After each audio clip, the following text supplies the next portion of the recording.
You guys can see this, but this is a Mavic 2 and it's a little poofy. You can maybe just barely see it's poofy, but when I squeeze it, you should be able to see how much it distends. So that's a good indication that this guy is at the end of its useful life. So we're out here in the field, so we'll use it until we head back. But once we head back, this is one that we need to take to the recycling.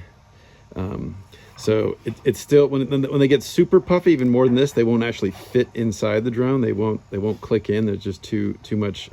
These guys are machined too precisely to let that happen.